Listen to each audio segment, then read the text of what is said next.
The president may have scored a legislative victory today with the signing of his $1.2 trillion infrastructure bill. But according to new polling, if the midterms were held today, Democrats would be in real trouble. A new Washington Post ABC News poll has found that Republican congressional candidates are now leading Democrats by the widest margin the two organizations have recorded in its 40-year history in an early midterm preference poll. 51% of registered voters now say they would vote for Republicans in their congressional district versus 41% who say that they'd choose a Democrat. That's the biggest lead in all 110 Washington Post ABC News polls since 1981, where this question has been asked.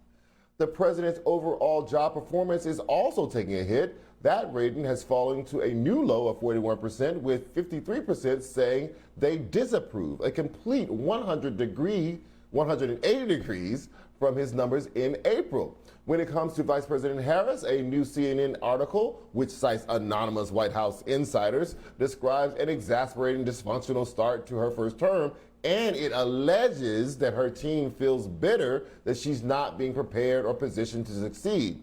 The report prompted the White House press secretary to tweet this last night. For anyone who needs to hear it, the vice president is not only a vital partner to the president, but a bold leader who has taken on key important challenges facing the country, from voting rights to addressing root causes of immigration to expanding broadband. Joining me now to discuss is former Ohio State Senator Nina Turner. So Nina, none of these poll numbers at this moment are good, not for the president, not for the vice president, not for Democrats overall. Is this just that low, that valley before things ramp up, or what do you think the Democrats and the Biden administration needs to do to turn these numbers around? Well, it's good to join you, Charles. It's a little bit of both. Certainly, polls are snapshots in time. And I believe that the Democrats will have an opportunity. They do have an opportunity right now to turn this thing around. They got to give people something that they can feel. Part of that is within the reconciliation bill, better known as the Build Back Better bill. But if they do not take action in giving people something they can feel, and what I mean by that is passing the social safety net portion or the social infrastructure part and the climate part along with the infrastructure bill, this could spell doom come 2022. But this is not final. We still have a long way to go, and they can change if they change course right now. How much of this has to do with disaffection, particularly among black voters who look at the Democratic Party and see that they have let the police reform bill fall apart, and they are not even at this moment, at least, dealing with the voter protection piece, and we see Republicans across the country rushing in to disenfranchise people, largely black and brown people?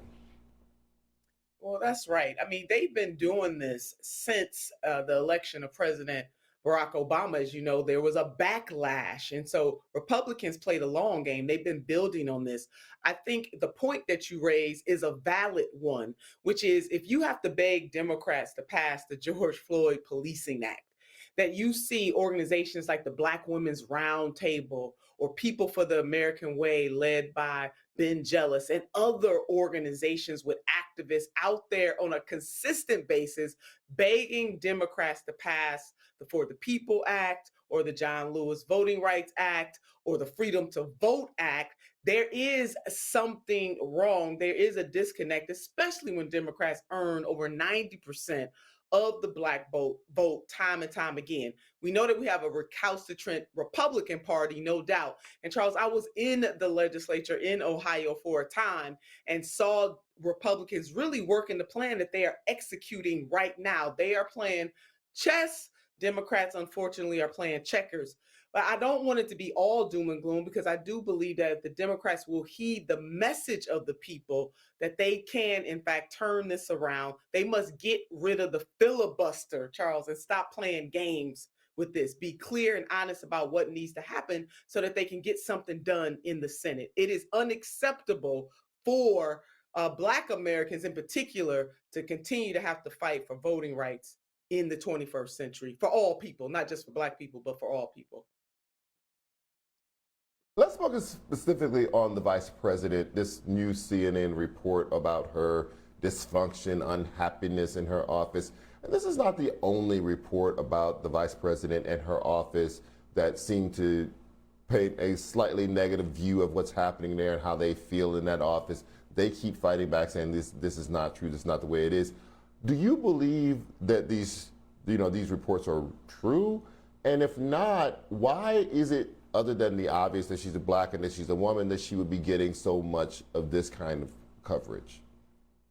Well, you hit the nail on the head. That's part of it, and whether or not the vice president and I always agree on all the policy positions, one cannot deny that the burden of Blackness and then also being a Black woman in America is really a heavy burden to bear. It's part of that. But again, as the vice president has been traveling all over the globe, she certainly can be and should be utilized more here at home. People forget that vice presidents, all of them, serve at the pleasure of a president. They have to hold up the mantle of a president, whether or not they always agree with that person or not, because that is what it means to be on the ticket. So some of this probably is true, but again, it is not insurmountable if in fact they put the vice president to work, especially on voting rights and other issues that are germane to turning the tide in this country, especially for Black people, but by extension, all people, because when Black folks are fighting for rights, when Black folks are liberated, when Black folks are uplifted, when things change in the lived experiences of Black people,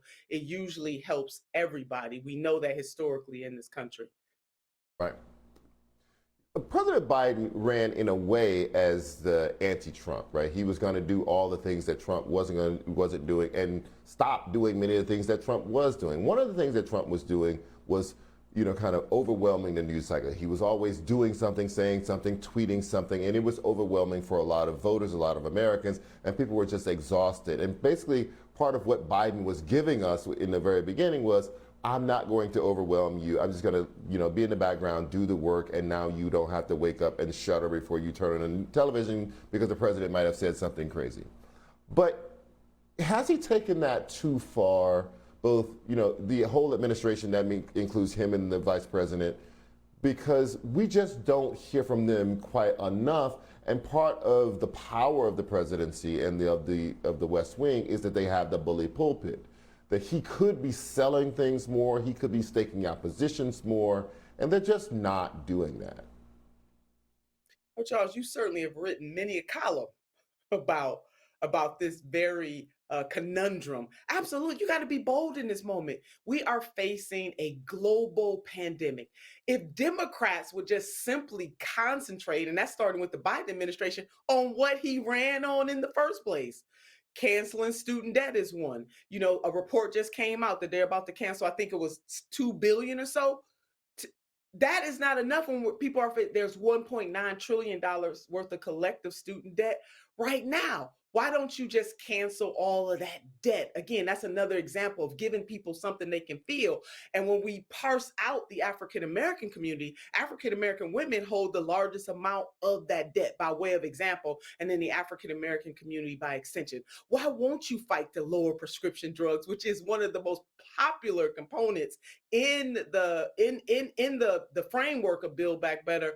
Whether you're Democrat or Republican, standing up for unions. We haven't heard ne'er a word, quote my grandmother, ne'er a word about the PRO Act in a very long time. So if this president would simply just push for what he ran on, we would see, I believe, the tide change somewhat for not just Charles, it always bothers me when we talk about things in the context of an administration. And I understand why we do that, but I want to push that a little further. Let's talk about their deeds in the context of the people who have the greatest needs in this country, the poor, the working poor, and the barely middle class. And if we start to center those folks, you will begin to see people believe again and say, yes, the Democrats have done something to change my material conditions. But if we can't even get them to stand up for what they ran on, that's a problem. Right.